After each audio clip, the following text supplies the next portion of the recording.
I forgot to start recording it. I will try to record the sessions as long as I don't forget. But then, if you are absent, you can kind of review whatever we went over. So student responsibilities and expectations. Due to the nature of the course, active participation, preparation, and attention are expected. You're going to be required to self-monitor your participation in group discussions using the norms of collaboration. So pausing, paraphrasing, probing, putting ideas on the table, paying attention to yourself and others, presuming positive intentions, pursuing a balance between advocacy and inquiry. Cell phones should be silenced during class. Electronics will be used to access materials needed for the course content. Notify me as soon as possible if you're not able to attend class. So these are all pretty standard norms. I just want to add that because we are Zooming, there are other Zoom rules of etiquette just to kind of keep in mind. And I know sometimes people don't do it on purpose, but something to keep in mind is keep your mic muted if you're not speaking, just in case you have something going on in the background at your house, which is totally normal. I have 2 kids and a dog and a husband, and they talk sometimes, or the dog barks sometimes, or the TV's up super loud. And that's why I typically like to use my headphones, but I have to resolve the issue and figure out why they're not connecting correctly right now. But that's always ideal to have a headset as well. That helps reduce the background interference noise. Let's see.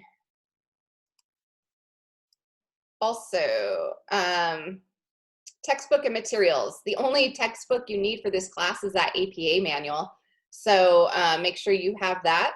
If you don't, you can order it at this website, or you can use this website as a reference. They have pretty much everything on there as well. And then there's the Purdue OWL. Purdue University's online writing lab also has a plethora of APA resources to reference.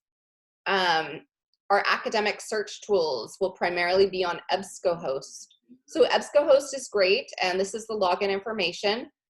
Some of my students were a little bit limited in their research just using EBSCOhost, and so they were quite resourceful last term. Some of them had relatives that were at Chico State or friends that were at University of the Pacific, and they gave them their login information so they could also use their research databases. I mean, so if you have other means and resources, please, use them if you're not finding what you need here.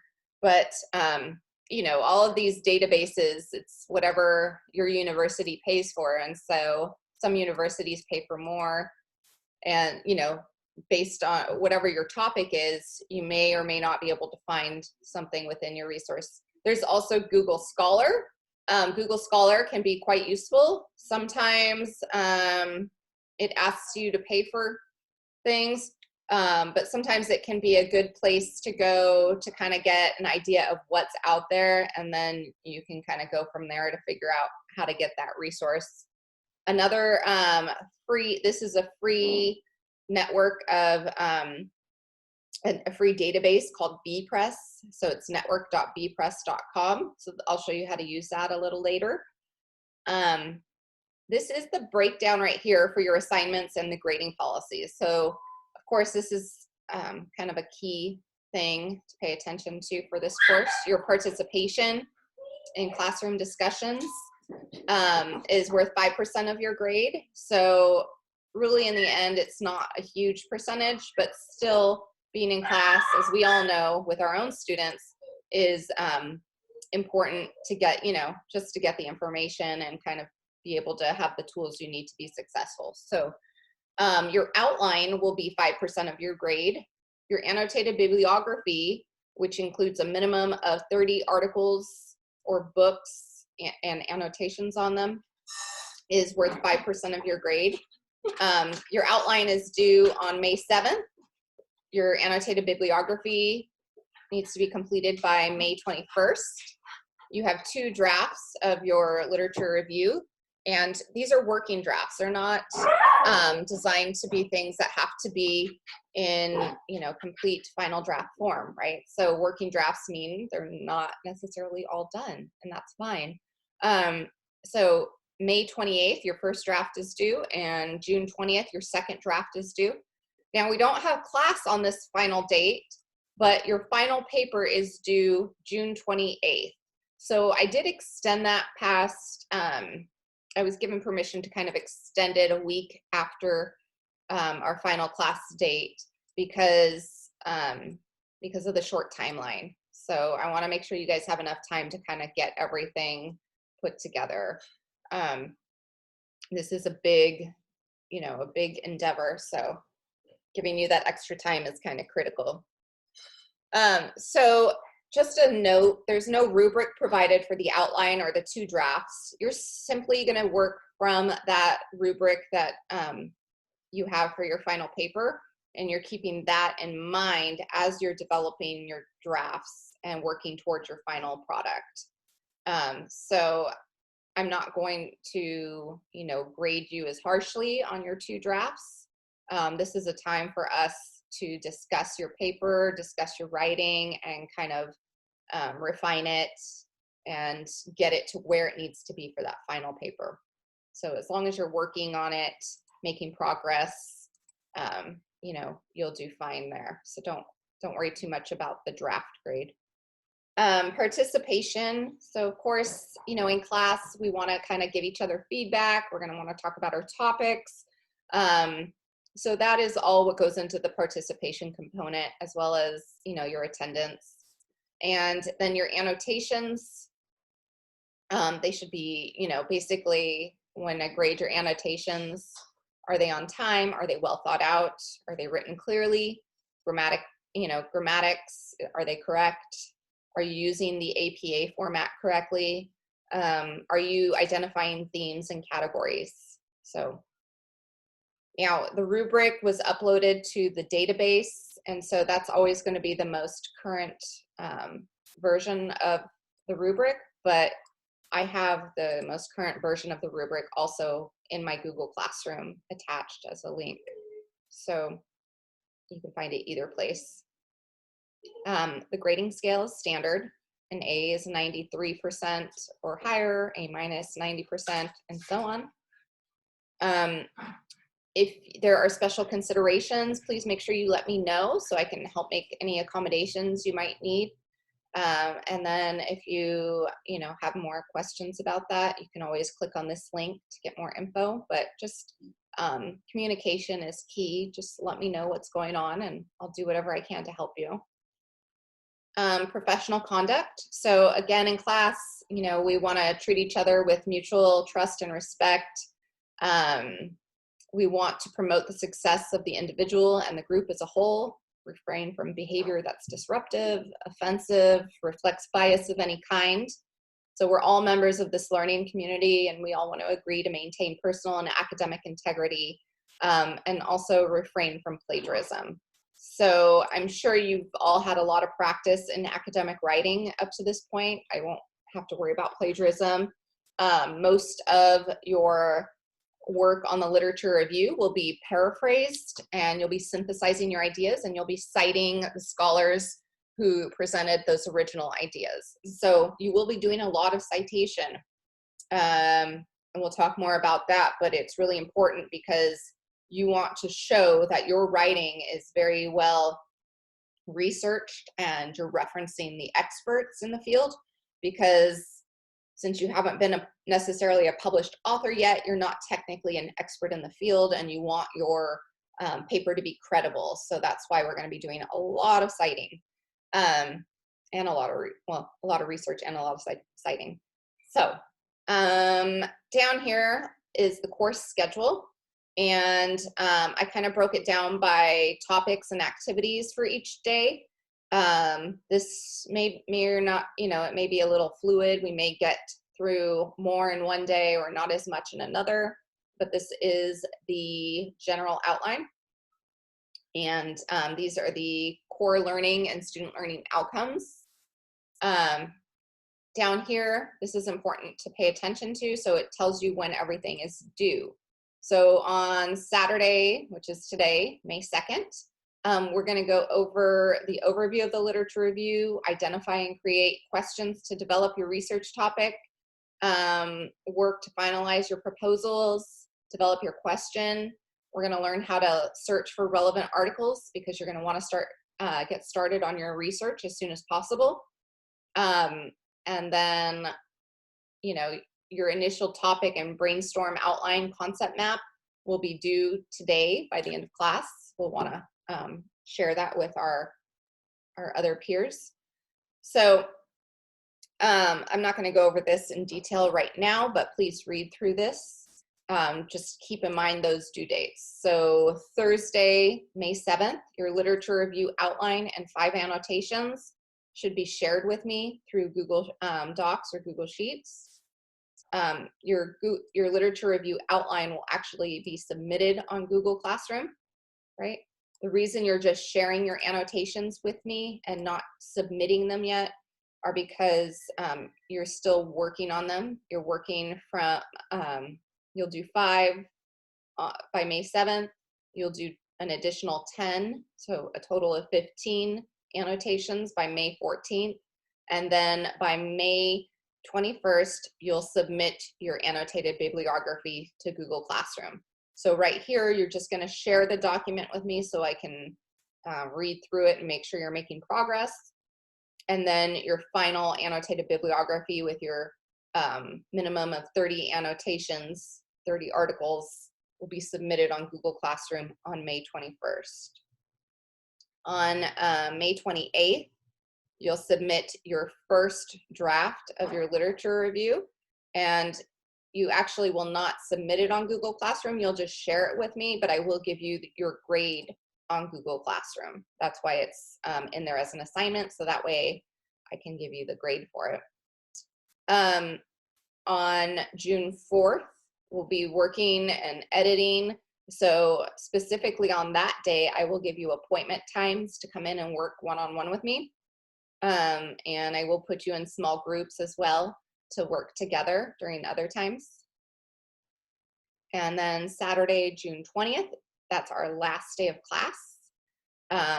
Your literature review, the second draft is due, and it should be almost done by that point because your final paper is due the next Sunday on June 28th by 11:59 p.m. So right, if you turn it at midnight, that's fine. But I just wanted to make sure that you know, I need to have everything done and completed so that way I can start my grading and submit my grades to the school. So I think you guys know the TCSJ norms. I'm not going to go over those. But are there any questions at this point? And I did mute you, so just go ahead and unmute yourself if you want to ask any questions.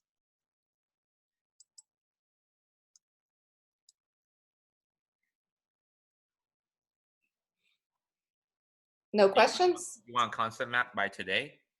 Is that Yeah, so that's something that we're going to work on in class today, a concept map, where we talk about what your core topic is, and you're going to put that, sort of in the center, and then your branching ideas, which would be considered sub-themes, or themes that have to do with your topic.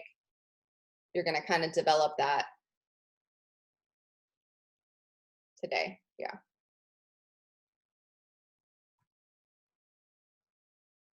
Any other questions so far?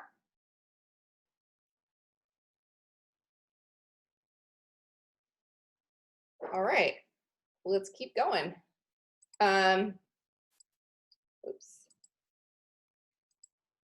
So next thing I wanted to go over after the syllabus is the APA manual. So if you have your APA manual, go ahead and pull it out.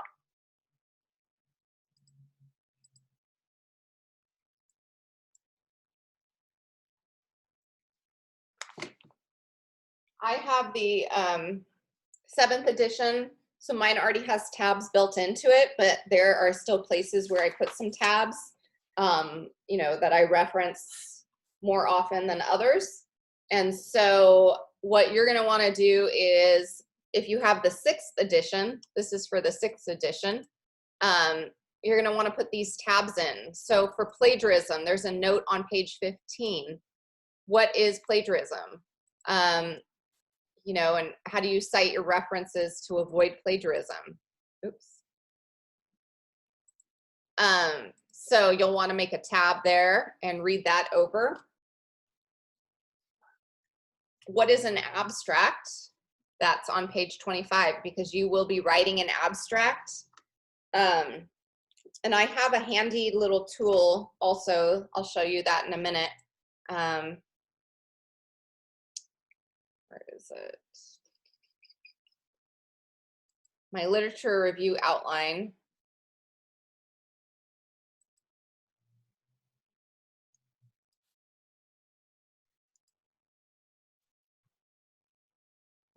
No, not that. Sorry. Let me go back. What was the first one you asked us to mark before abstract? It is the plagiarism, page 15. Thank you. And then your introduction, you'll be writing an introduction. So that can be found on page 27 if you want to put a tab there for introduction.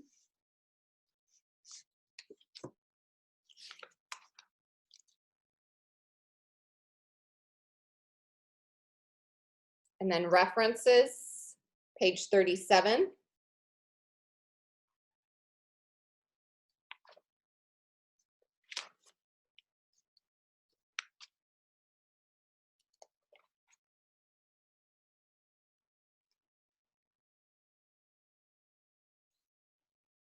And then examples, page 41 to 53. So that's going to show you examples of what this looks like.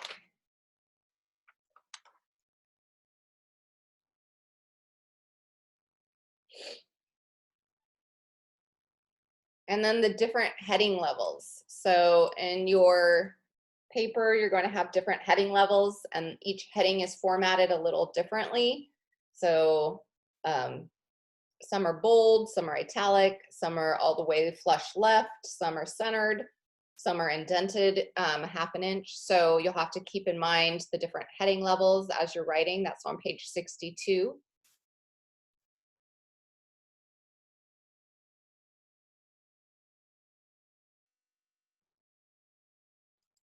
And then grammar starts on page 77, verbs, active versus passive voice. So we want to keep our paper in the active voice versus the passive voice. And that kind of goes into more detail on how to do that. So basically, the subject, you know, needs to be doing the action. The action should not be done to the subject of the sentence. So the girl is walking home. The girl is walking the dog. You know, all of those are active voice. The paper was shared with the girl. So we want the girl to be doing the action, not the action being done to her, if that makes sense. That was an example of passive voice. Tense. So when you refer to previous research, always use the past tense. The authors have already completed the research, so this can be found on page 78. Tense. Since the authors have already completed the research and the article has already been published, you want words like the authors tended to agree. So phrases like that will help you. And then subject-verb agreement, pages 78 to 79. You'll want to keep that in mind. The tricky one is like, you know, when you have is or there, are, words like that are usually the ones that, you know, you run into the most problems with. And then who versus that differentiation is on page 79.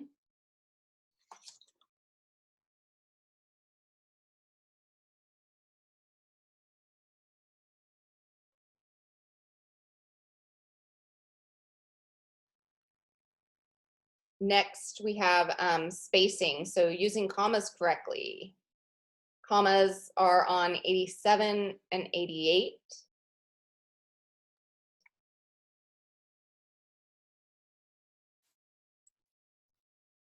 Can you guys, hopefully I'm sharing my screen with you correctly. Can you see this paper?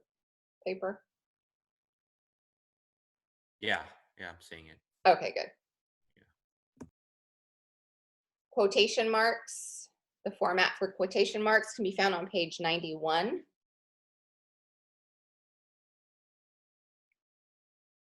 Go ahead and make a tab for that.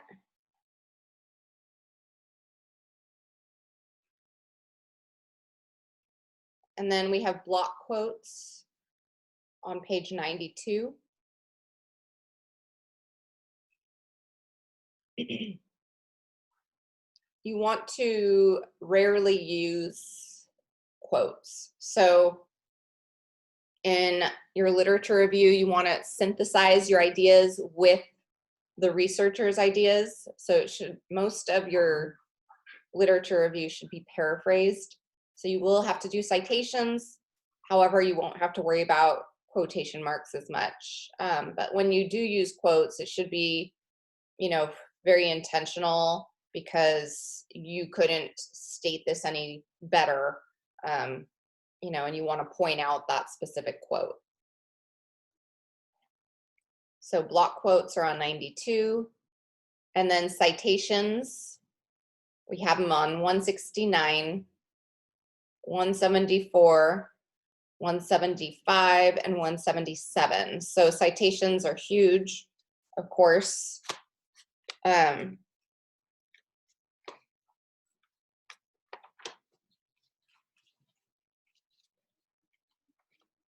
One funny thing, just kind of like literature review trivia, you can plagiarize yourself if you're a published author and you had an idea that you published in an earlier work of yours. If you don't quote yourself, cite yourself, then that's another example of plagiarism. I always think that's kind of funny.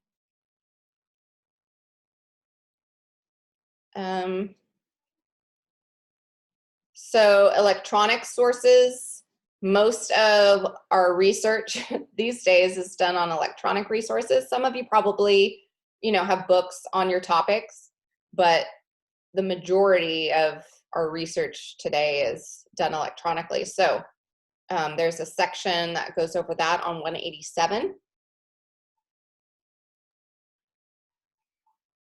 And it's going to be really helpful when we go over how to use EBSCO. Many of you might already know this, but I wanted to show you in more detail.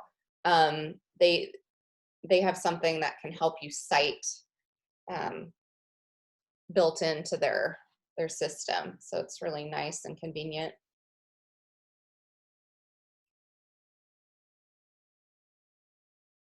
Then reference examples. So that starts on page 193. Referencing journal articles, those examples are on 198 to 201. Books are from 202 to 205. Conference papers, 207. And then when you're looking at master's thesis and doctoral dissertations, citing those examples of that are on 208.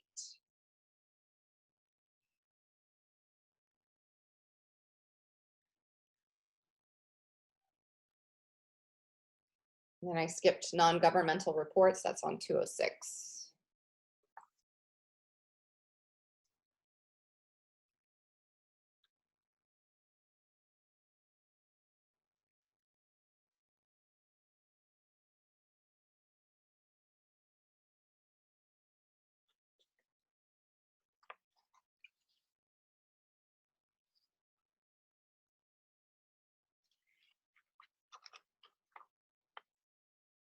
Okay, are there any questions on the tabs?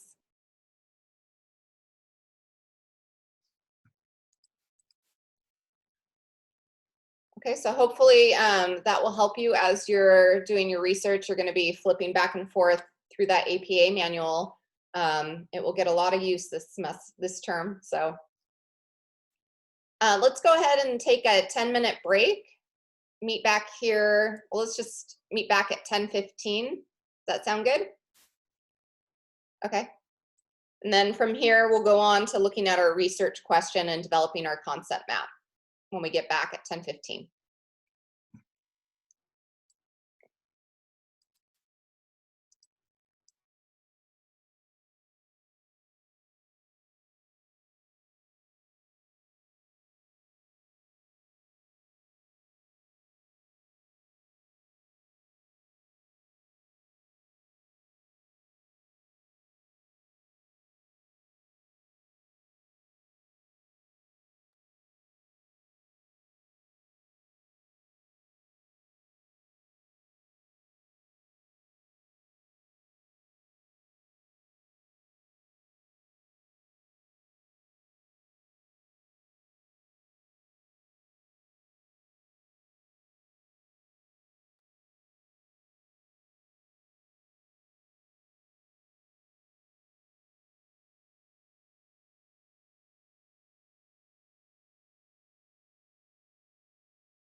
We have about 2 minutes.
Okay,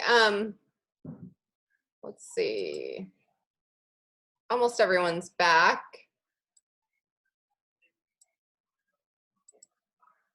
I'm going to share a Padlet with everyone.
Okay, so it looks like everyone is pretty much back. Oh, Miguel, you're on there twice. I'm gonna delete your other one. Is that okay? So go ahead and go to Google Classroom. And I posted on the stream what I want you to do next. So this is to get you thinking about your research topic. You're gonna click on this Padlet. That way you can see what everyone else is writing. And then you're gonna answer some of the following questions. So you're gonna write your topic and your thoughts about your research question on the Padlet. And then I want you to answer some of these questions, like why do you want to research this? What do you want to answer? How does this relate to rigor, relevance, relationships, or reflection? What are the components of the Common Core State Standards or 21st Century Skills or Next Generation Science Standards or Collaboration, TCSJ's core coursework, values, and tenets? So any of those components. What does your topic address within those components? So if you click on the Padlet link, it'll take you there. And it looks like Lisa's already getting started. So good, she kind of set up an outline for herself, and then just go ahead and start answering those questions. And this is a way for us to kind of see everyone's thoughts all at the same time.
So Elisa, did you hear the part about the Padlet? Yes, I'm typing it in right now. Okay, I just want to make sure. Thank you. Thank you.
I have a question.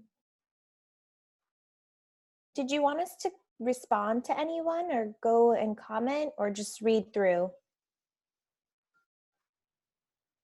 You're on mute.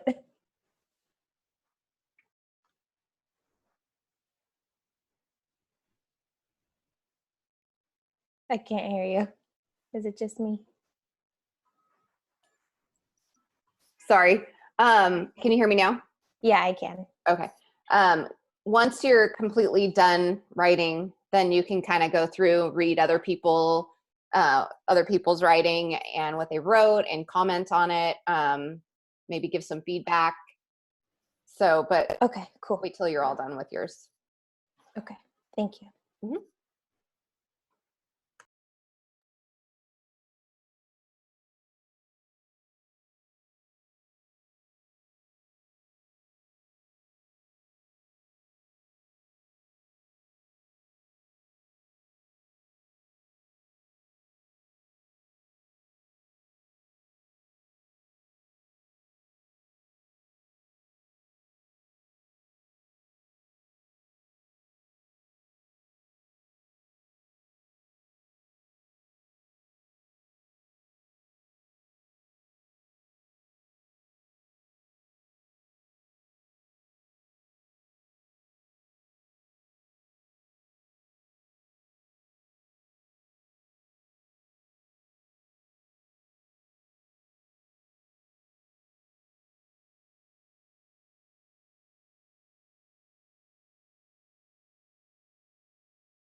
So do you just want us to comment on other people's ideas after you're done?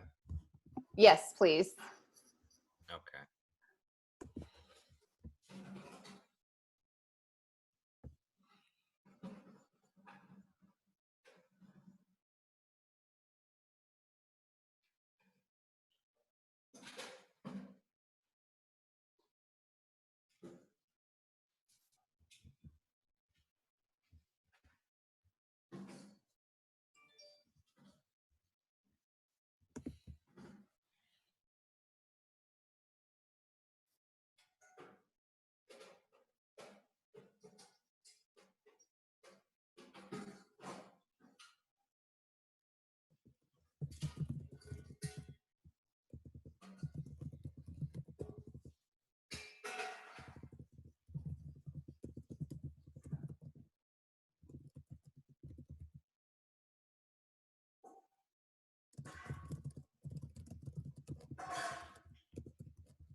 Oh, question. Is this our concept map or is just brainstorm?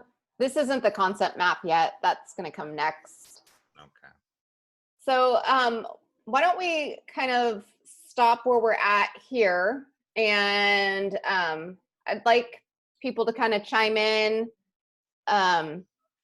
if there's something that you found really interesting about something that someone wrote, maybe mention that, or if you wanted to kind of add something for someone to think about before they create their concept map. You might say something like, oh yeah, you know, have you ever thought of within your topic, you know, including the affective filter or UDL strategies, or, you know, just something to help get others thinking about how to either expand their topic or refine their topic, because that's going to be kind of one of the key components as we're doing our research. Some people might need to further develop their topic and expand it so they can find more articles, and some people might have too much as they're doing their research. They might find too much and need to further refine and hone in on their topic and kind of narrow it. So is there, you know, go ahead and chime in, unmute yourself when you want to talk, and just kind of maybe comment on someone else's research, something they found, or, you know, topic, something they found interesting, or yeah, go ahead. I'll go ahead and start. I actually was looking at Alyssa's because I did something in one of our TCSJ classes that is similar to hers. And one of the things when I was doing she was talking about parent support and teaching parents technology. And I actually got permission to do a small project with parents, wow. like what she had going on. And my principal said really liked it because of the need for the language barrier, and having that, working with the Spanish speaking liaison. So that might be something to look at as well, because I'd already had my master's project kind of going. But this was another idea that I thought was excellent, and there's definitely a huge need for it. Thanks, Tia. Yeah. Unfortunately, I do not have any students that are ESL, but I did talk to my advisor in making handouts and things like that to translate them into Spanish in case we do have parents that come into my school.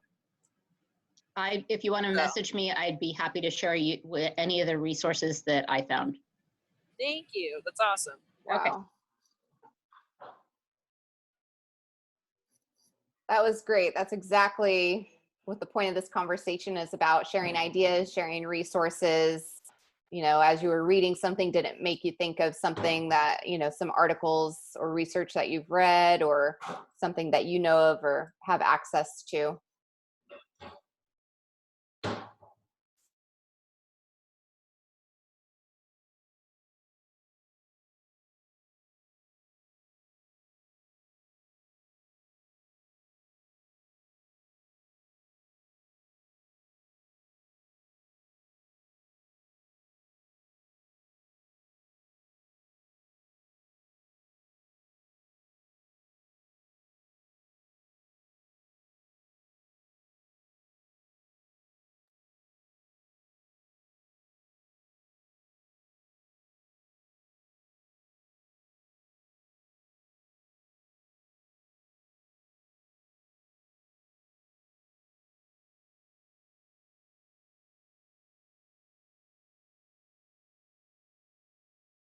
We can't hear you talking. You're on mute.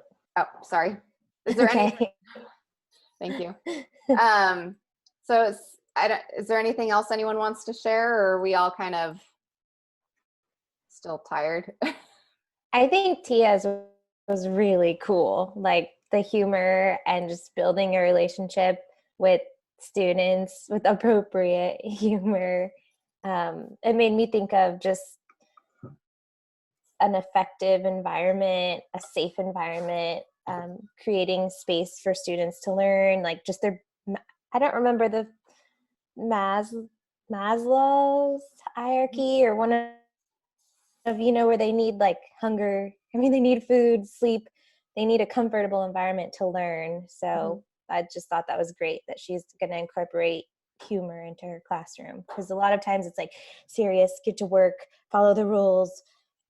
At least sometimes I feel like that. Sometimes I kind of can't joke around with my little kids because then they get all squirrely and giggly, and then you got to get them back.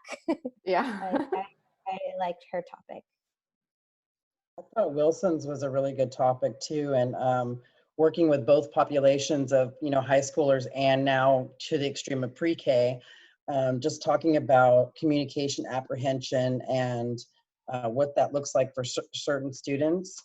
I actually think it's really interesting on how to better engage students at different levels too, and what causes that. I think his topic is very interesting. Yeah, and when I was doing the research, it's not just students, teachers as well. Exactly, I Teachers agree with you. also can experience communication apprehension because as a new teacher, and coming in, 7 years ago, I was very anxious. I was hired a day before the school started, so and I was thrown into the lion's den. So it was quite an experience. I was hired right at the beginning of the school year, like a month in, Yeah. and it's. I think instructing your students wasn't the problem. I think sometimes communicating with your peers too, and kind of being afraid to communicate certain things. Yeah, But and that's the thing. It's like, especially teachers who are like introverted, they Mhm. probably have a lot of things to say, but then it came out wrong, and then there's a lot of misunderstanding, and then Yeah. it further increases communication apprehension. So, And that's what does that look like now too, for that we're on these virtual sites and having to instruct this way? I mean, I think it's just your topic is really interesting. And I feel like with online communication though, being more accessible and having the ability to, visit your teacher virtually one-on-one, I think you would see scientific discourse going up. That's my hope. That's my hope. I mean, communication apprehension going down. yes, I agree. Going down. The discourse, level of discourse going up. So I'm seeing that uh, um, becoming better and better. I think kids are having. I feel kind of envious for kids now because they have tools that I kind of wish I had back when I was a public school student. Yeah. This is something even for English language learners as well. Because right now I'm communicating with the paraeducator to and she's a Punjabi translator, so we're trying to get him going because he doesn't speak any English at all. He just recently came into the country. Wow. How terrifying for him, though. Yeah. Yeah, but I think this will actually motivate him more to communicate, though.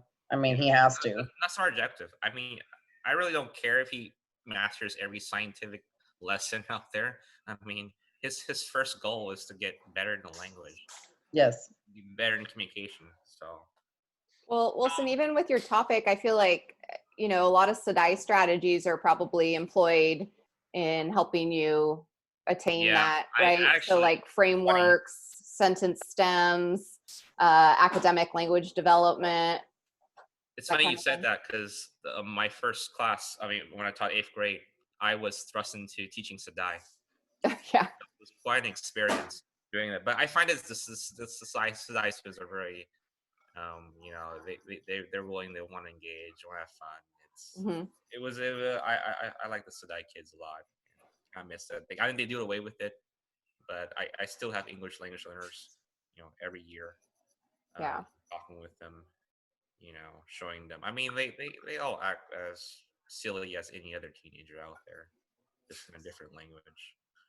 Um, but I mean, I'm looking into the methodology though, because I'm working with Mr. Butcher, Dr. Butcher, on how to get this project going. It's gonna be a task. I mean, I'm already into, like, I got like at least 20 references already. Oh, that's great.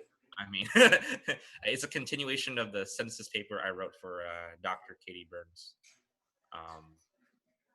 She enjoyed reading it, and right now I'm just continuing where I left off with it. So it's definitely. I'm looking forward to the completion of this and starting my project. Great. I'd like to read it too.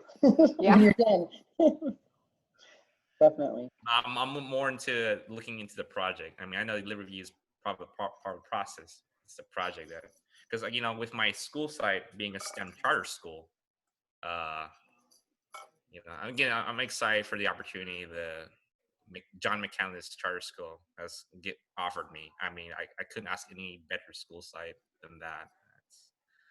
Because at the end of this program, I really want to implement everything I've created into the classroom. So Wonderful.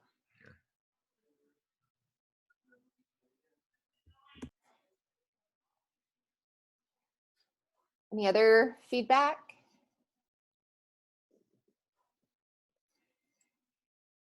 A lot of great ideas came out on this Padlet. So if there's no other feedback, I'd like to go ahead and get you started on your concept map. And I'm going to show you an example of what that could look like. If you go into the classwork tab in your Google Classroom, and then go to the literature review outline section and click on concept map. This is an example of a concept map. Okay, it's acting funny. Huh, this hasn't happened to me before. So I guess I have limited connectivity. Well, I think we all kind of know what a concept map looks like. It's kind of like a brainstorming tool. Let me see if I can just Google one really quick.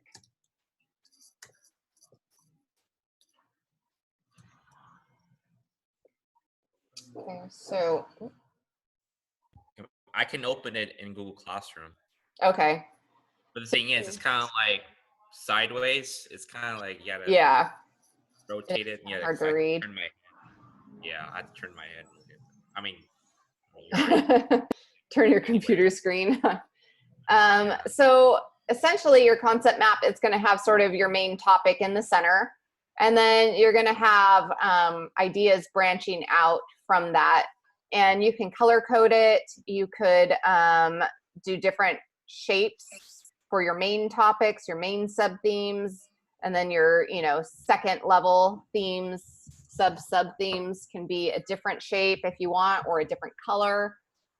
We just want to start getting our ideas out there. So it also kind of helps set up sort of the flow of information, and it will help you then kind of categorize things a little bit better. So you can do it using, you can do it on a piece of paper, or you can use Google Draw if you want. Where is it?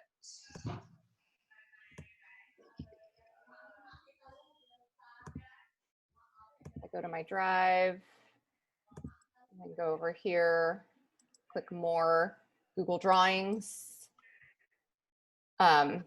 Google Drawings is pretty nice because you can click here, insert a text box, right? And then you can start writing in there. Or you can do a shape. And let's say you want to use squares. There's your square, and then you can write inside that square. You can click on the shapes again and then do circle if you want. You can change it. You can change the color by clicking on it and then going over here to the fill color. It looks like a paint pot. You can change the color of the fill. You can change the color of the outline.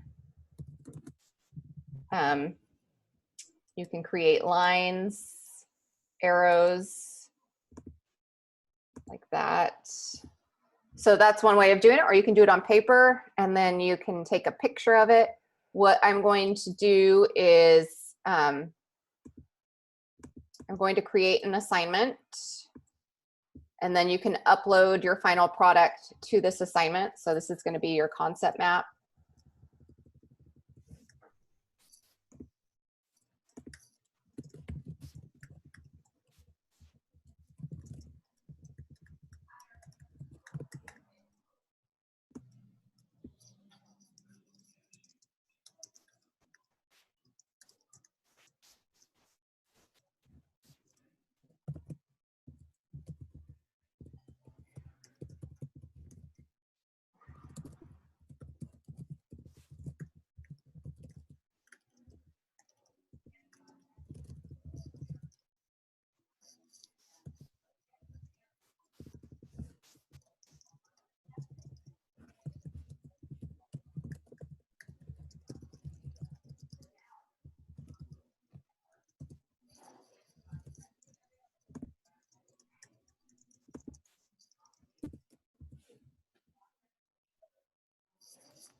I don't know about anybody else, but I am struggling. I've tried doing this in Word, I've tried doing this in Google Draw, and I cannot get the text and the boxes to work at all. You can always use just paper too. Paper and pencil work great. And then you could take a photo of it and upload it to Google Classroom. Okie dokie. You could also use a Google Slide if you like that kind of format. That's another option.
Oops.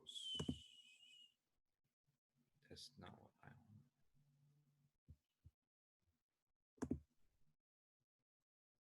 That's not what I want. There we go.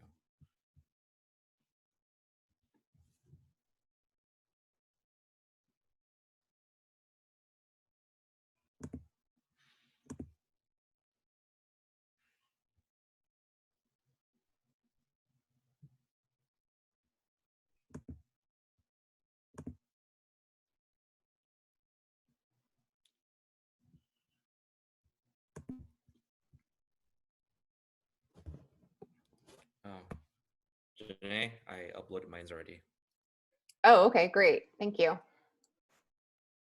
So yeah, when you're ready to turn it in, you'll just go to where it says on the classwork tab, go down to literature review outline, and then where it says concept map due today, open that and view the assignment.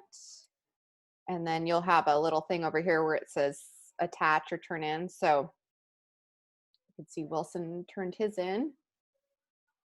Has those ideas flowing. Good job.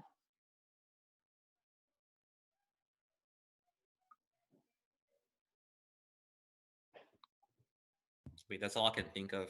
I mean, things can change. Oh yeah, so this is a living, breathing document that you can add to, rearrange, take away from. This is to kind of get some ideas out there in a somewhat organized manner. So we took it from that free write brainstorming to sort of a more organized, categorized brainstorming concept map. And then this is going to flow into your more formal outline. So it's a process. Oh, ignore the bottom. I just copied my previous concept map and Oh, I okay. already had, yeah, planets and tofu. Ignore the small. Yeah, I forgot it. Got it. I'm gonna do that right now. I bet that lesson was really interesting though. It looks like a Yeah. fun topic. Some astronomy lesson. I mean, it was. Can I delete it?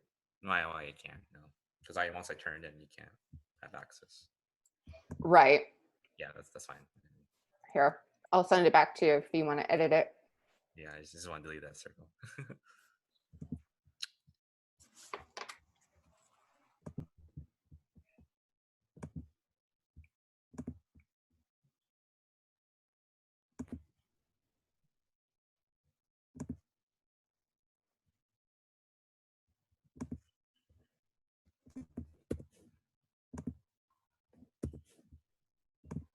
Okay, there we go.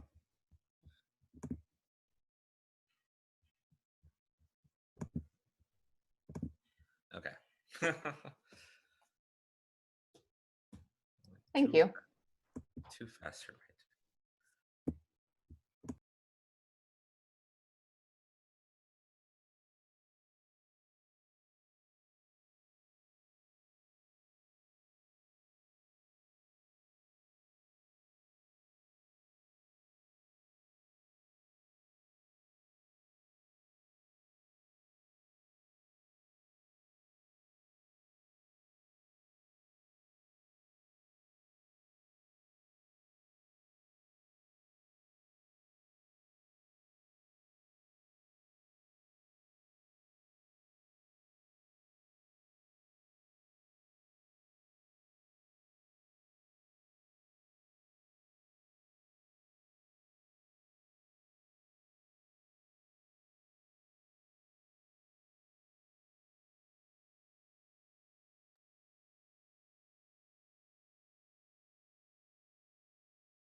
Okay, so Tia has hers done.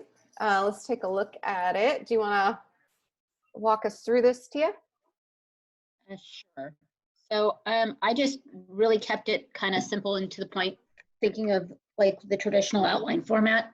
So I started off with the blue box with my basically a synopsis of my research question, focusing on humor and student-teacher communication and relationships.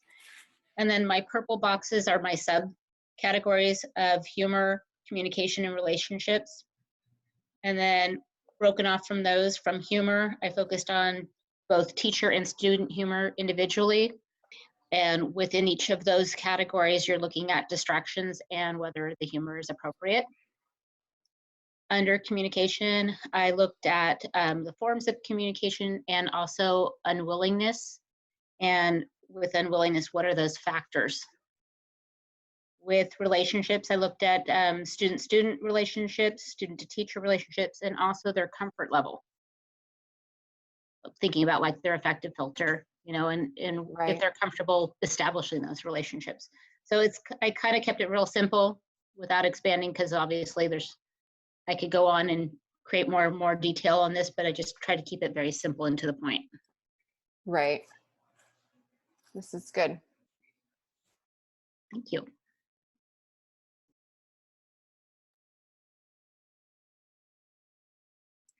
So I'm just returning these to you in case you need them.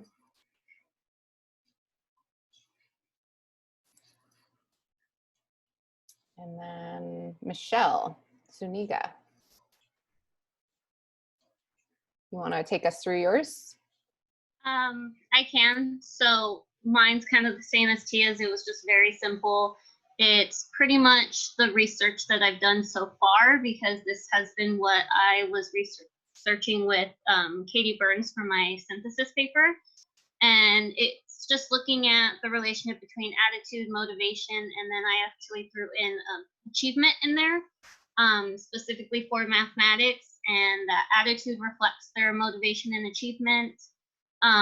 Big things was the attitude reflects it, their values of math reflect also their attitude and achievement, and it begins to decrease as the grade levels start to increase.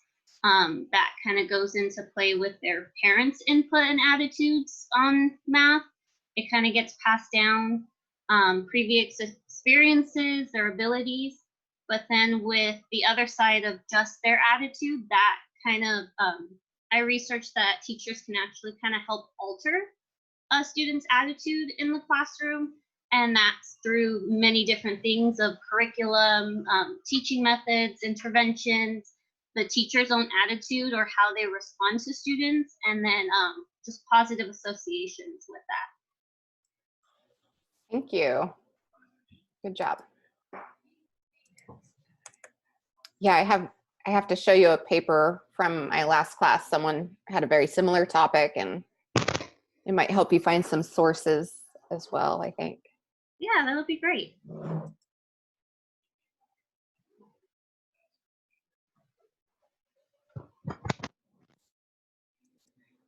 And then Wilson, I didn't have you walk us through, so do you want to talk about yours?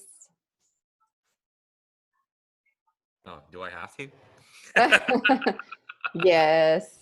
Okay. I mean, so again, my central topic is, so the project is try to increase scientific discourse.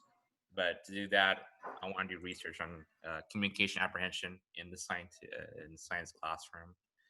So I branched into 4 subtopics. First, what is communication apprehension? I mean, but researchers probably have a better term, but in layman's terms, I said inability to communicate with other people.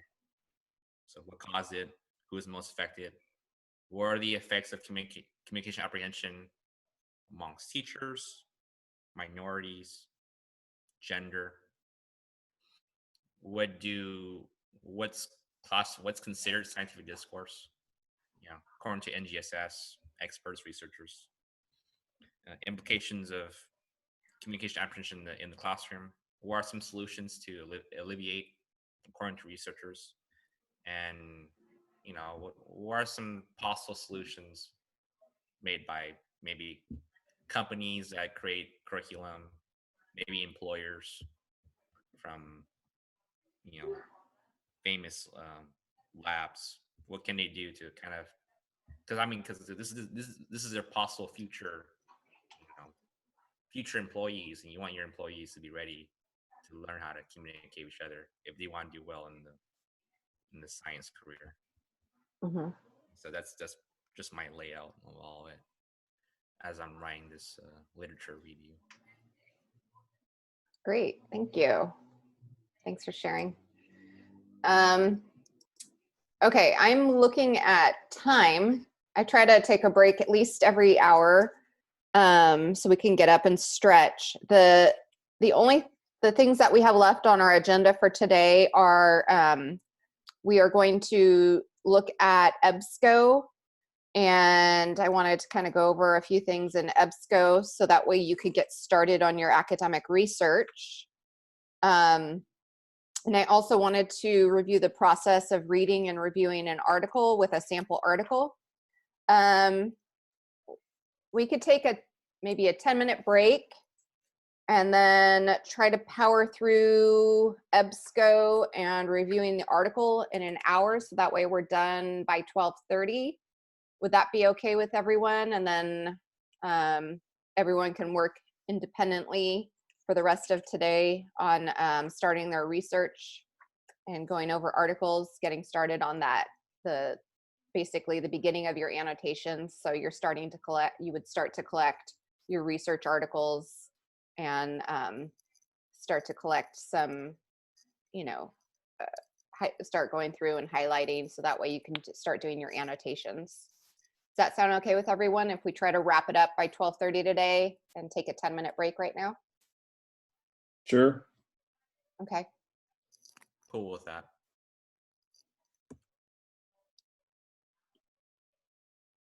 So let's break until 11:30 then.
Okay, welcome back, everyone. It's 11:30, so we'll go ahead and reconvene.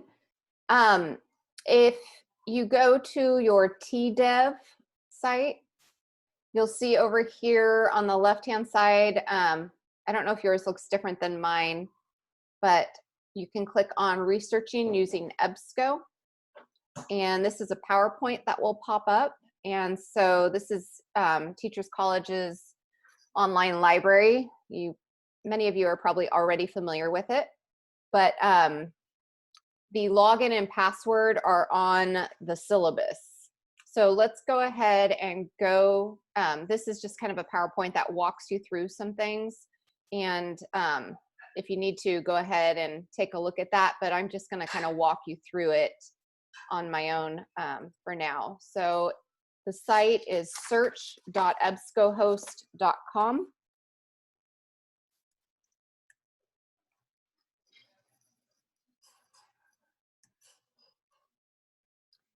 And then the username is Teachers College SJ.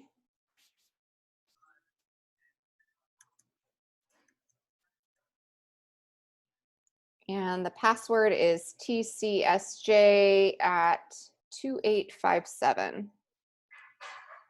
So I think they change it periodically.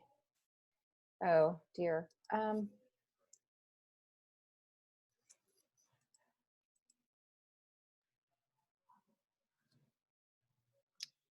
Okay, maybe it was the old one. Let me take a look. It worked. Did it work? Yeah. Okay, good. All right, so now once you're in EBSCOhost, there's some key features that you can access if you click on this sign in button right here. So you have to sign into EBSCOhost using the TCSJ credentials, but once you're in here, you can personalize it by signing in with your TCSJ login information. So you'll click sign in with Google, and then you'll click on your TCSJ Google account.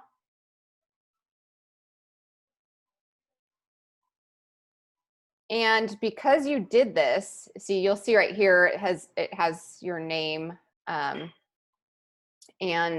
once you do this, if you go to your Google Drive, you'll now have something called your EBSCO folder. So they build that for you once you log in with your Google ID. So if you already knew that, sorry to repeat it, but I just want to make sure everyone knows about it. There are ways to refine your search, of course. So let's just take a topic like, here, let me look back over here.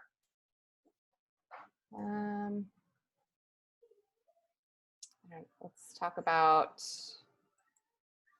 autism. There's going to be a ton of stuff on that, right? So I click search.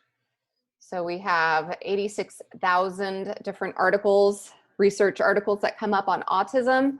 Of course, you'll probably want to refine that. So coping, and then a bunch of different ideas come up. So I'm going to say coping strategies and then search, and that will help refine it a little more. So now I only have 319 articles to sift through.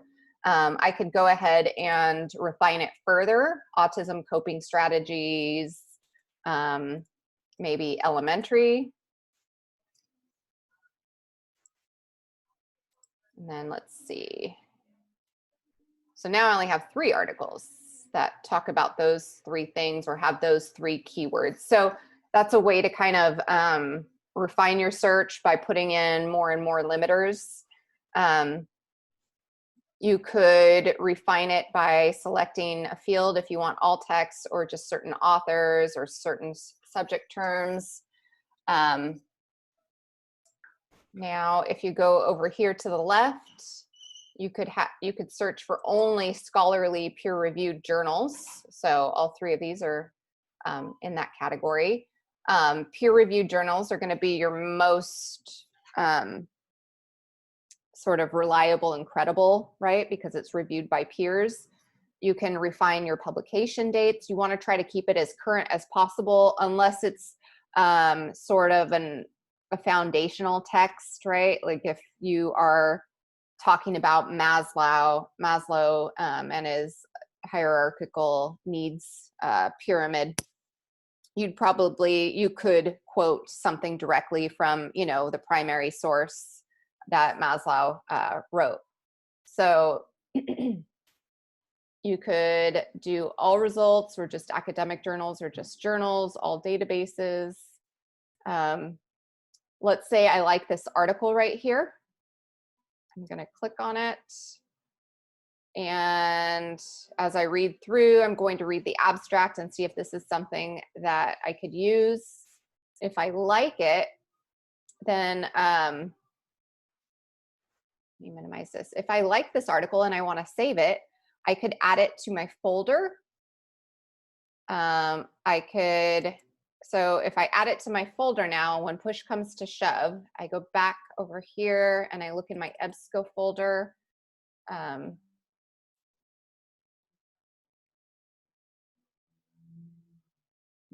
didn't work. Okay, maybe I have to click save.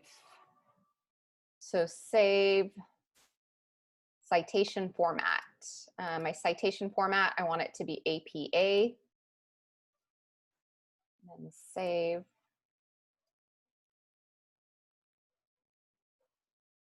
Okay, now let me look in here. Okay, that didn't work. Sorry, I know there's a way to do this.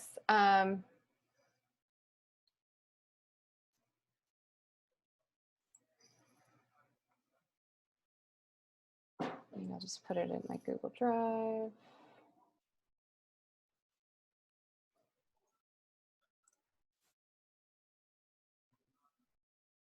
Okay, so now let me see. Your document has been saved to your Google Drive. Okay, I think that's the winner. Let's try it again. Here we go, when push comes to shove. So now I have this, oh dear.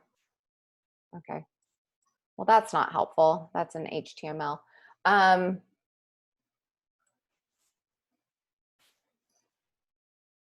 You could export it.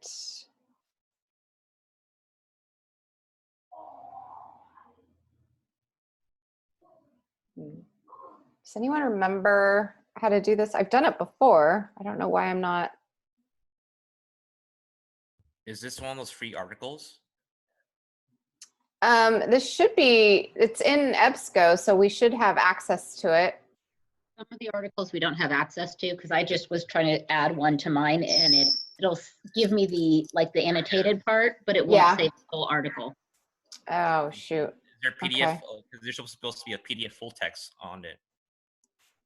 Yeah, and there's some that even say that there's a full text, but when you try and make the connection, it's saying that it's unavailable. Yeah. Okay. Well, shoot.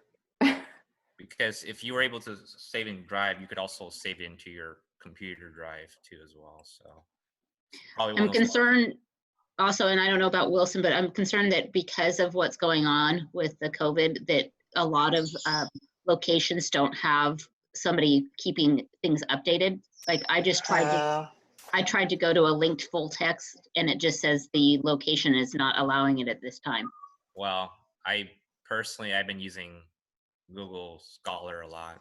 So have you had good luck with that? Yeah, I mean, I found articles in EBSCO, but to me it seems limited.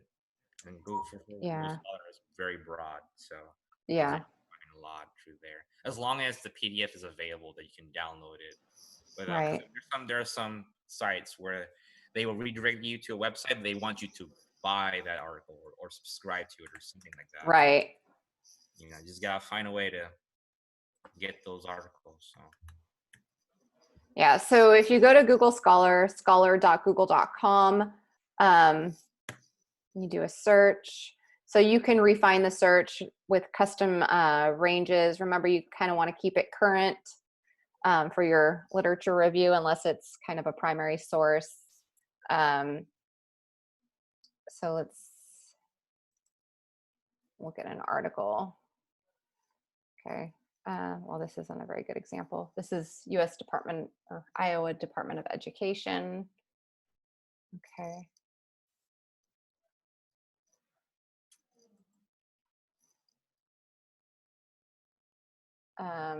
There is a way, I think, to correct me if I'm wrong, Wilson, but you can save articles in here, right? I download them in my drive. I mean, I'm not on my Google Drive, but on my computer. So. And then do you just save them then to your drive? I opened up the PDF and I download the PDF. Like I Okay. went directly to the PDF. I don't know. I have no knowledge in importing in Drive. Okay. I do that with all my articles. I download them as PDFs. Oh, okay.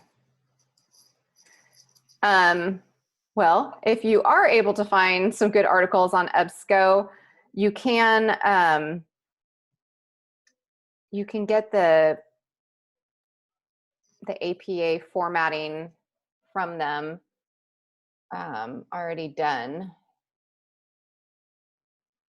I'm not finding good examples right now, but there is a way to do it. I copy and pasted the title and Google searched that and hope there's someone that has a copy of the PDF. That's what, yeah, I mean. Yeah. I do whatever it takes, right? Yeah. As long as you cite it.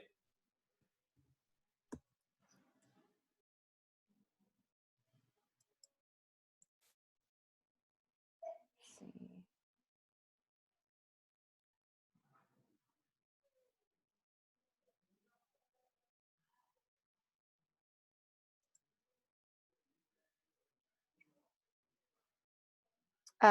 So if you find an article here on EBSCO and you click Cite, it will show you APA. So as you're creating your list of sources, oops, you can just copy and paste the APA reference right here. So that way you don't have to, it does all the hard work for you. Of course, you want to kind of double check it, but for the most part, you're going to get the correct APA citation here for your works cited page or your references page. So that's all I'm going to do as far as EBSCO right now, because let me find out some more. They did have, there was something that Tammy sent me, and I think she said we might be able to have access to Harvard's archives, or not archives, but their database. However, it was for a limited time. So let me see if they've extended that. Maybe we can use that as well. I'll email you if that's a go and let you know. The next thing I want to look at in Google Classroom is the annotations template. So there are two different templates to do your annotations, your annotated bibliography. We call it annotations for short. So basically, these are all the documents that you're collecting, all the research papers that you're collecting. You're providing the citation right here, which would go in your references page at the end of your paper. And then you're basically summarizing it. After you've read the article, you don't have to read through all of the methods and so forth. I would kind of just read the abstract, read the intro, read, sort of the end results, reflections at the end. And so then you're going to write a summary of that article and the important concepts that, apply to your topic, and synthesize that information. So, this is an APA format. So it has, the article here, and then you indent 1/2 inch and you start your summary here. So that's a formal annotated bibliography. However, I don't necessarily find it as useful as this format right here. And either format is fine, whatever you feel more comfortable with. But if you're looking at this is a Google Sheet or a Google, you can make it a Google Doc with a table. Sometimes that's easier than doing a Google Sheet, which is similar to an Excel spreadsheet. And if I haven't mentioned before, I prefer that everything be done on a Google Doc or a Google Sheet. And please don't use Microsoft Word, because that way I can provide you comments, and it just works seamlessly if we're working together on a document and, you know, providing feedback and so forth. So please always use Google. But if you set up a table in a Google Doc, or if you set up a sheet like this, you can have your authors here to kind of keep track. And that way, if you want to sort it later, you can. And then here's your reference in APA format. Of course, you don't have the indentations right now, but that's really easy to do later on. So don't worry about that. Just copy and paste it in there. And then this is a really critical thing to also help keep you organized, are the themes.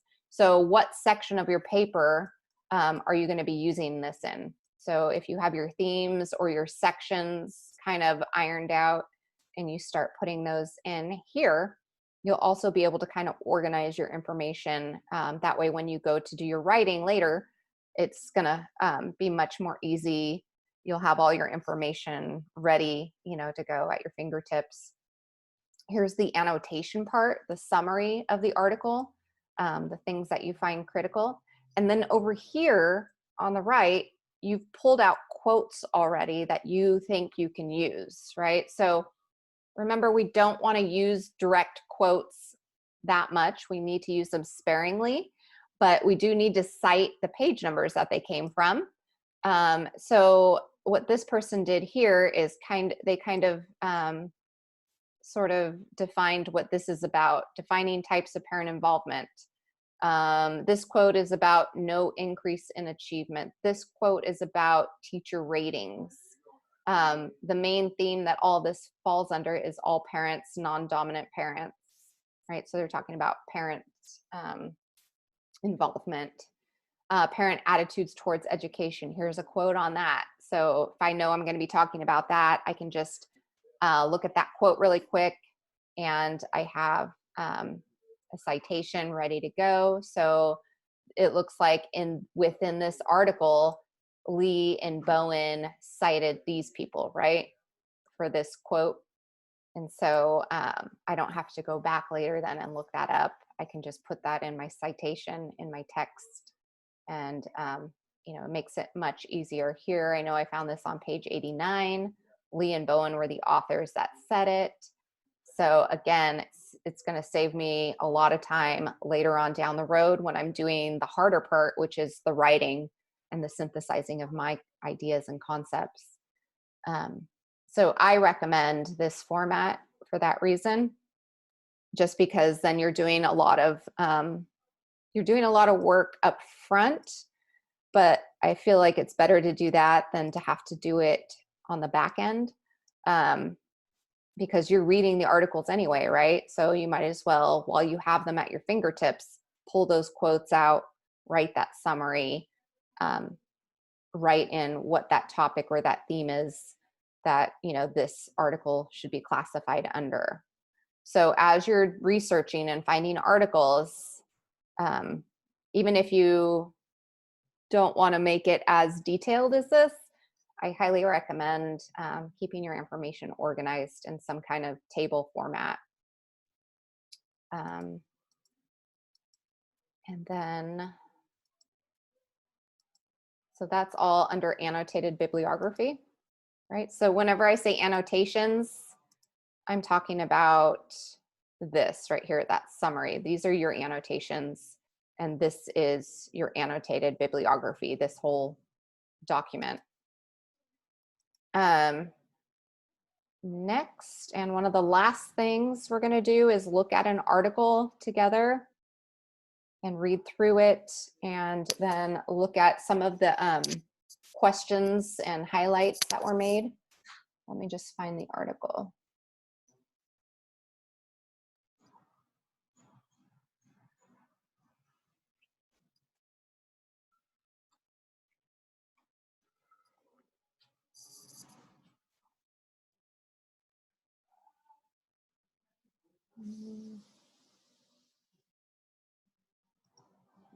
that's not it.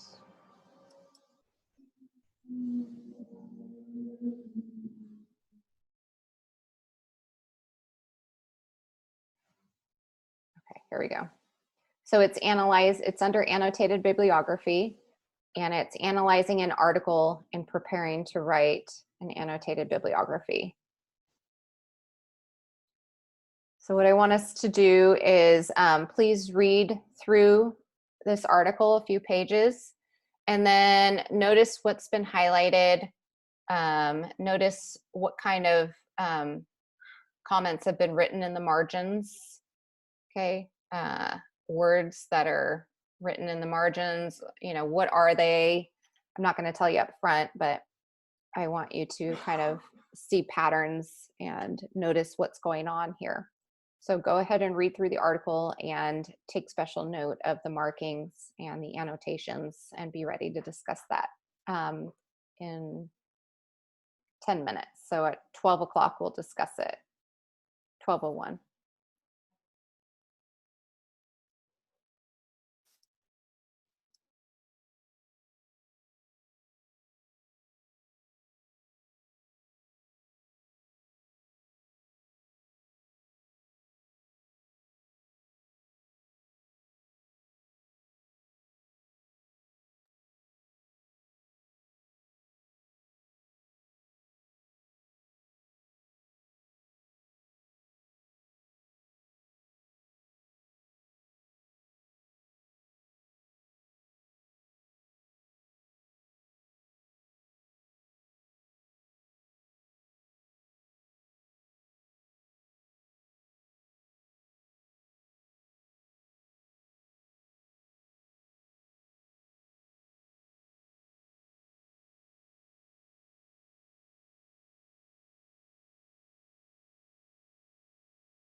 Okay, so let's go ahead and talk about this article. What did you notice about some of the highlighting and the annotations and the, the notes?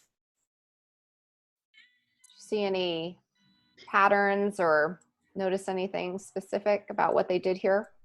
I'll go ahead and make a comment. I noticed that most of the highlighting and stuff was categorized into different areas that would help with sectioning off information, like their research question, the quotations they might use in their paper, and even like the data collection for in the conclusion and future research portions. Mm-hmm. So things like that. Yes, very good.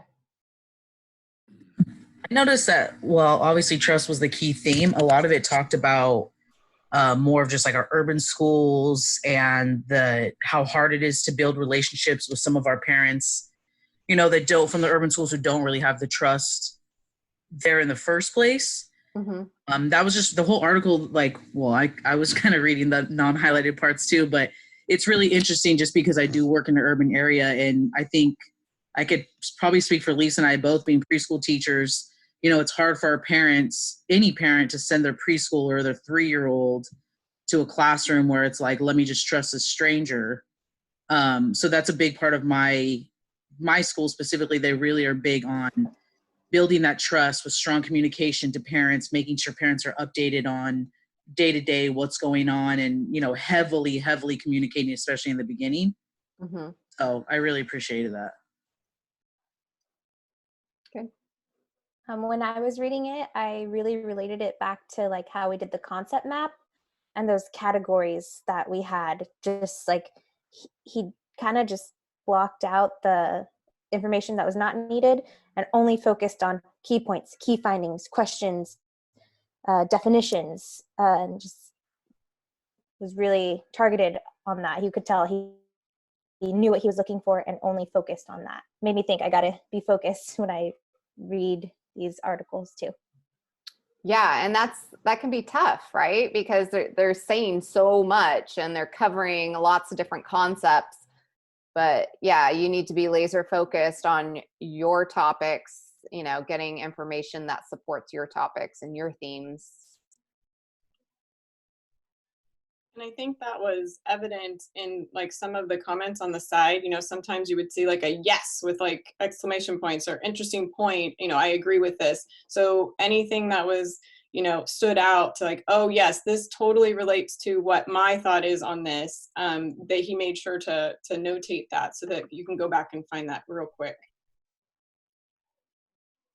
I agree. It does give the layout on how to build trust, and it runs throughout the entire article about how you got to have the collaboration between the parents, the students, the community, and each one of these too is, as it goes along, his little high points that are added in that were kind of like a roadmap for him to go back as he's putting together his paper. So all the high points that were already suggested too, that they're kind of that quick reference roadmap for you to go back and to pull stuff out of that particular article. Yep. Very good. Anyone else?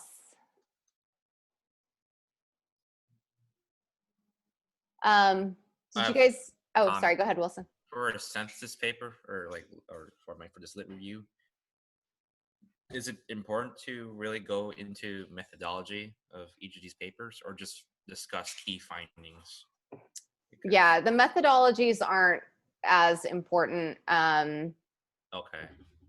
Yeah, unless your focus, if you're going to write a thesis and do an actual study, then you might want to pay more attention to that. But if you're doing more of like an action research project or something, that's not going to be as important.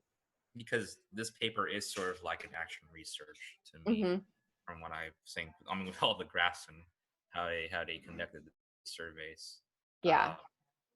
But yeah, because when I did my census paper, I didn't even read methods I just look into discussions, key findings. But Yeah, Dr. that's what I Butcher, would focus on more. yeah, So but Dr. Butcher would advise me for the project that I'm doing, because when setting up, it's to look into the mythology of these papers. So Mhm. that's a whole nother assignment. yeah.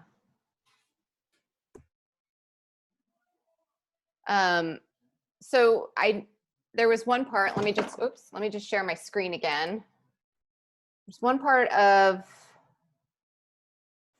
the paper where she does talk about definition.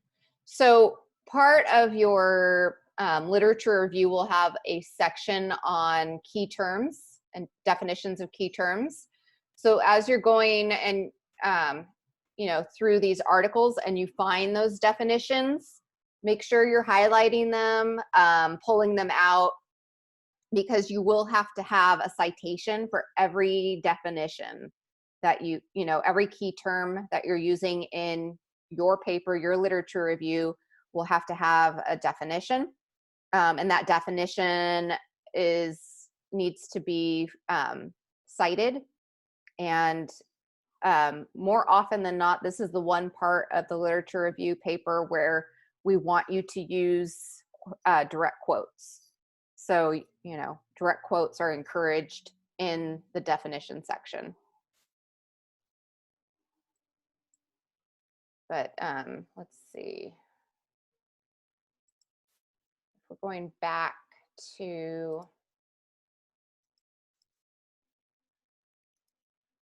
let me just kind of go over the overview really quick too, just so you can kind of have an idea of what this is going to roughly look like.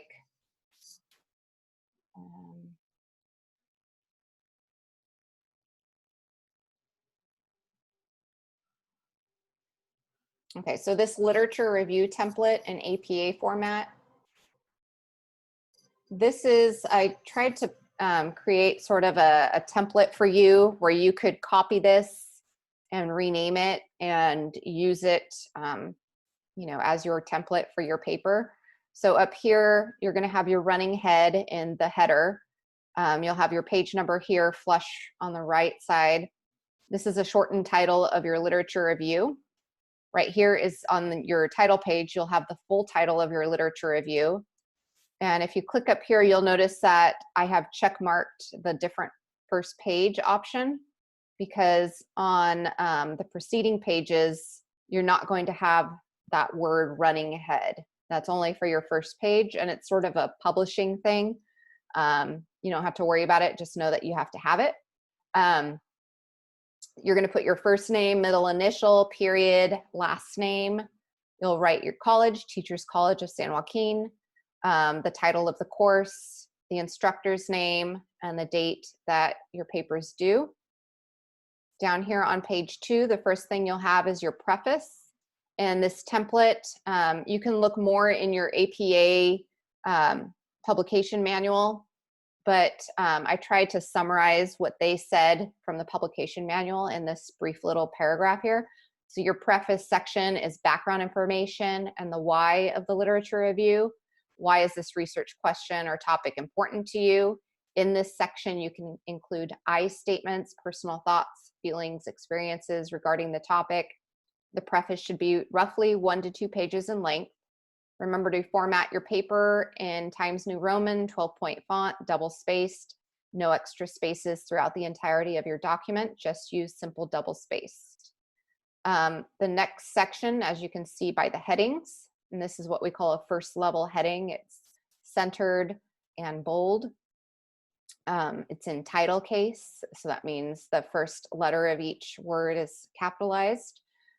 This is where your abstract starts in the second part. So an abstract is a brief, comprehensive summary of the contents of the paper. Abstracts typically are limited to 100 to 250 words, no more than 250. Place the abstract on its own page after the preface. So you'll want to, do a page break here. And it's 3 to 4, page 3 to 4, depending on the length of the preface. and write the section level abstract in bold title case, just as it is, centered at the top of the page. So why don't I go ahead and I'll just insert that header right now, or that page break, so we don't forget later. Let's see, sorry. Wait, that was really cool. You did that really fast. How did you page break? Insert and then break, page break. Oh, that's cool. Thanks. Yeah, no problem. So write the section level abstract in bold title case centered. Place the abstract below the label. Body of the text is left aligned. So this is like one of the weird places where you'll just have flush left alignment, no indentation. An abstract usually helps the reader decide if they want to continue reading the paper. So the abstract needs to be dense with information.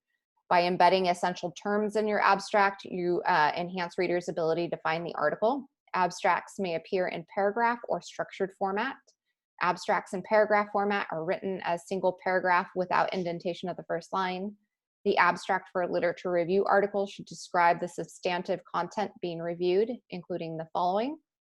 So the scope of the literature examined, the number of items included in the review, period of time covered in the review, general conclusions reached in the review.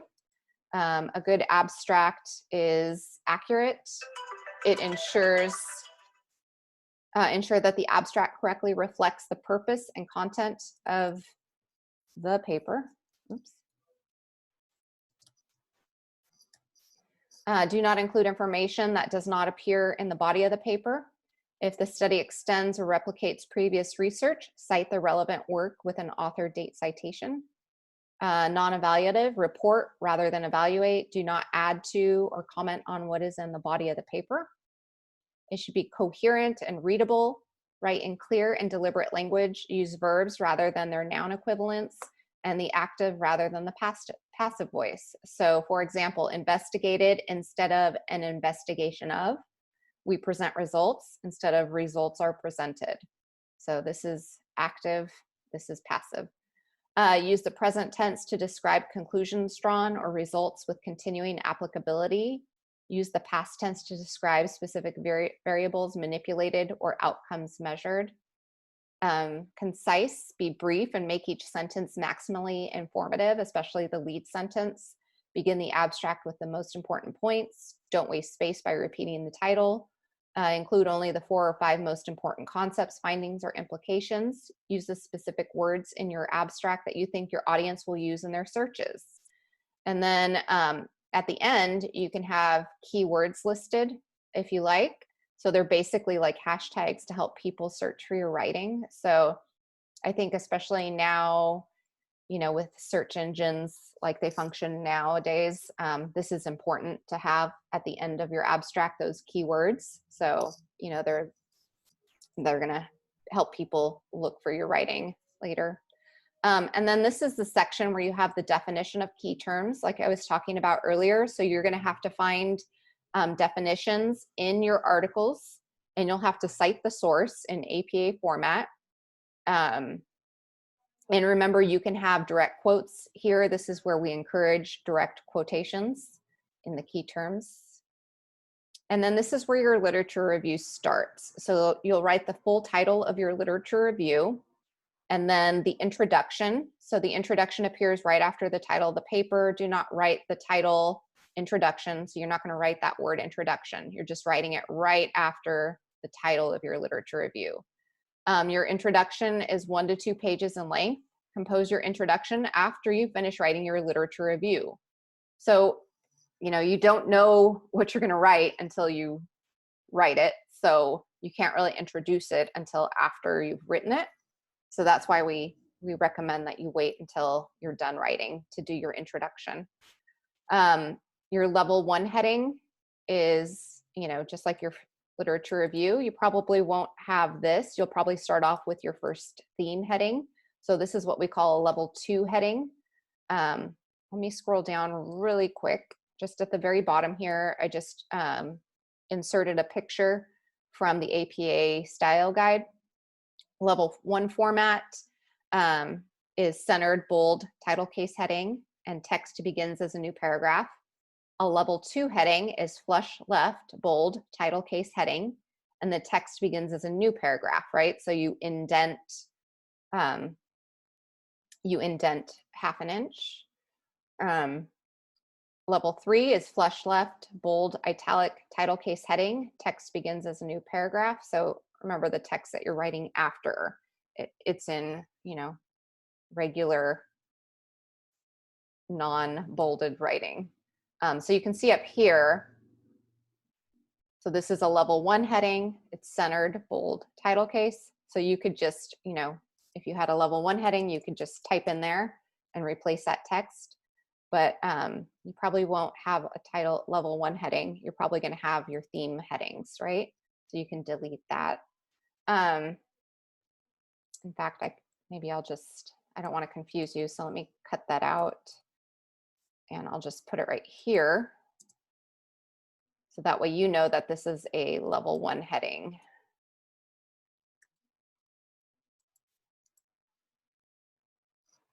Okay. So the theme number 1 will be here, and it's a level 2 heading, which is left aligned, bold, title case type. Then you indent a half an inch, which is 1 tab, and you start your writing. You might have your second theme like that. And then your sub themes will be italicized, and they'll be flush left, left aligned, bold, italic, title case type. And then you indent half an inch when you start writing the text. So here's another, this is a sub theme, right? This is a level 3 and this is a level 4. So notice how the level 3 is flush left. The level 4 is the same as level 3, except you're indenting. And the other difference is that you start writing your text right after that heading title. And so your text can continue on the same line if this doesn't take up the whole line. Okay, so the same thing here. Here's a level 4 again. So you can see what that looks like. And this is a level 5. So you can see the level 5, I call it, sub theme, level 4, sub theme, level 5. So the level 5 heading is not bold. It is italicized, it is indented, and the text starts right after the title. So I just kind of wanted to give you the overview of the structure of the actual document. Next, after your literature review's done, you're going to write your conclusion. Your conclusion is 1 to 2 pages long.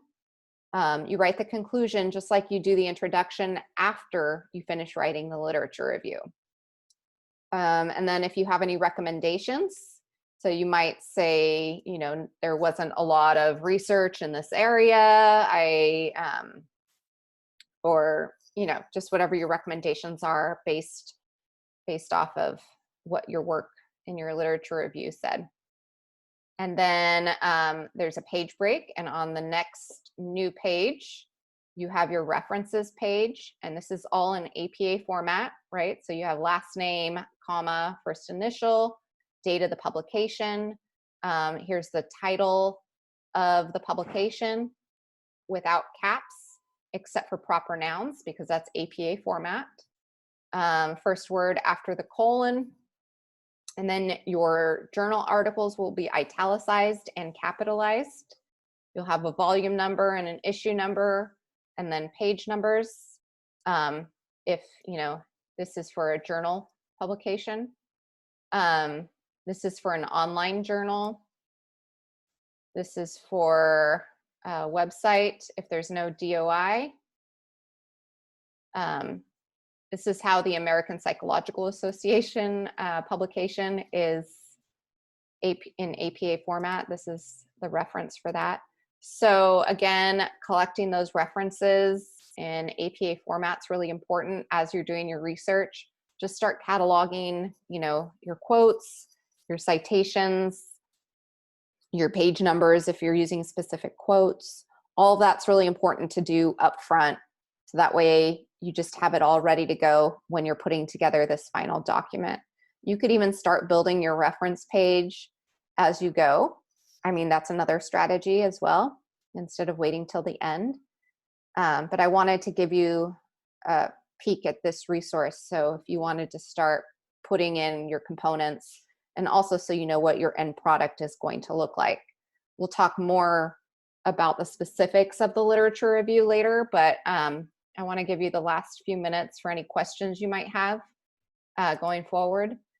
So this week, your goal is to work on research and start collecting some articles that are relevant to your topic. Finish up your outline.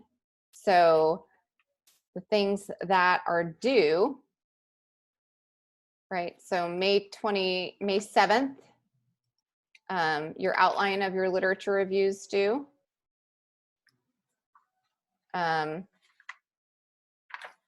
What else? I just want to make sure.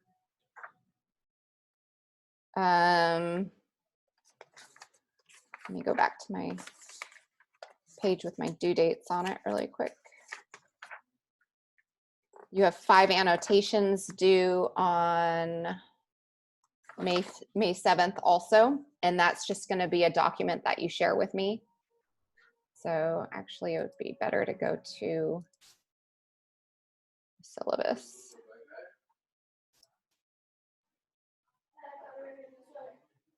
Maybe after that. Okay, so right here, when you're done with your concept map, go ahead and turn that into me on Google Classroom. And then your literature review outline in 5 annotations. The outlines due on Google Classroom on May 7th. The annotations you're going to share with me through Google Docs or Google Sheets by clicking on the blue share button, right? And then just type in my name, J Waters at teacherscollegesj.edu, and then send that.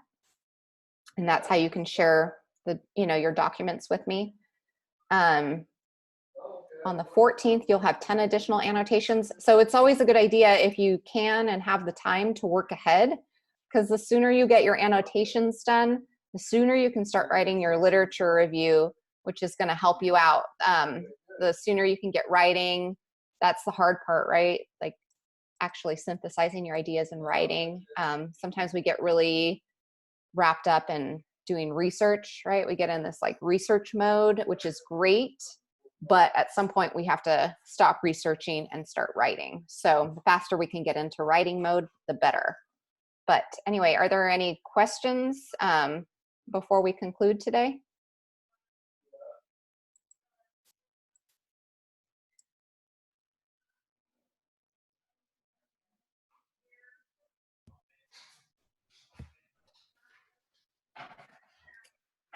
Can I talk to you privately in the breakout room? Sure. Yeah, about annotated bibliography. Okay. Before I talk to you privately, does anyone else have any questions, or feel free to email me too if anything comes up that you have a question about, and I can help walk you through it. Okay, so yeah, if you don't have any further questions, you're welcome to leave the meeting. I appreciate your time today and all your participation. I'm really looking forward to working with all of you and reading about, the research that you're going to be doing. Ms. Waters, can I just ask one thing really quick? Yeah. When you're connecting your EBSCO to your Google Drive, where do we start to look for that? Do we go to ebscohost.com or something like that, and then it connect? I'm sorry, I came in and like a minute late of that. Yeah, no problem. So you can see my screen, right? Yes. So you log into EBSCOhost and it's search. It's on the syllabus, so it's search.ebscohost.com. Okay. Oops, sorry. Let me do this. The link is on the syllabus? Yes, but there's one more step.